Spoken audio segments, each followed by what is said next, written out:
หน่วยพักแผนกยุติธรรมแขวงพุ่งสะดีหับไปยั่งยืนหน่วยพักปวดใส่เข้มแข็งเดนักแน่นประจำปี 2024พิธีมอบหับไปยั่งยืนหน่วยพักปวดใส่เข้มแข็งเดนักแน่นครั้งที่1ประจำปี 2024ของหน่วยพักแผนกยุติธรรมแขวงพุ่งสะดีได้จัดขึ้นในตอนเช้าของวันที่3ธันวาคม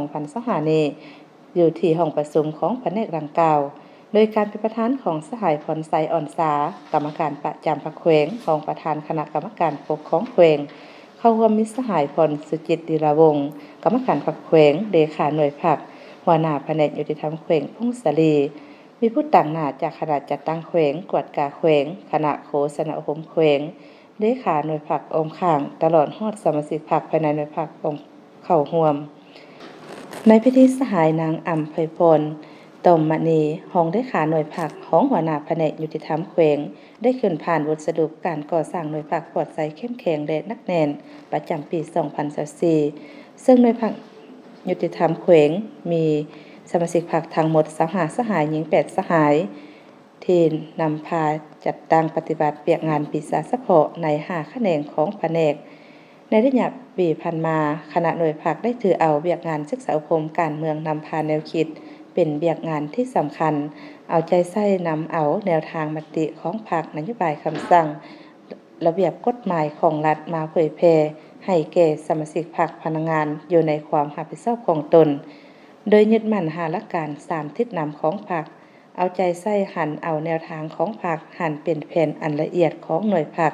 โดยสอดคล้องกับหน้าที่วิสาเฉพาะพร้อมกันจัดตั้งปฏิบัติให้มีผลสำเร็จจากนั้นต่างหน้าคณะจัดตั้งแขวงก็ได้ขึ้นผ่านมติตกลงของคณะประจำพรรคแขวงฉบับเลขที่988ทับคปขลงวันที่14ตุลาคม 2025ว่าด้วยการมอบไปยั่งยืนหน่วยพักปลอดภัยเข้มแข็งและหนักแน่นประจำปี 2024ผ่านมติตกลงของคณะเลขาธิการส่วนกลางพรรคว่าด้วยการมอบเดือนการละนึก70ปีวันสั่งตั้งพรรคประชาชนปฏิบัติลาวฉบับเลขที่407คลสพลงวันที่14มีนาคม 2025ให้เกียรติขึ้นมอบไปยั่งยืนดังกล่าวโดยสหายพรไซอ่อนสากรรมการประจำพรรคแขวงของประธานคณะกรรมการปกครองแขวงพร้อมทั้งมอบเดือนการละนึก70ปีวันสั่งตั้งพรรคประชาชนปฏิบัติลาวจำนวน1สหายและมอบไปย่องโยของท่านเจ้าแขวงให้พนักงานแผนกยุติธรรมแขวงจำนวน27ท่านหญิง11ท่านโอกาสนี้สหายพรไซอ่อนสากรรมการประจำพรรคแขวงของประธานคณะกรรมการปกครองแขวงก็ได้กล่าวแสดงความย่องโยสมเสยมายังคณะพรรคสมาชิกพรรคภายในหน่วยพรรคที่มีผลงานหยัดใด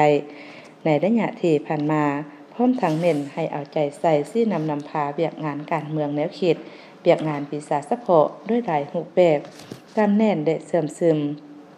กฎระเบียบของพรรคสมัยที่11การแน่นหาหลักการและ3ทิศนำให้นักแน่น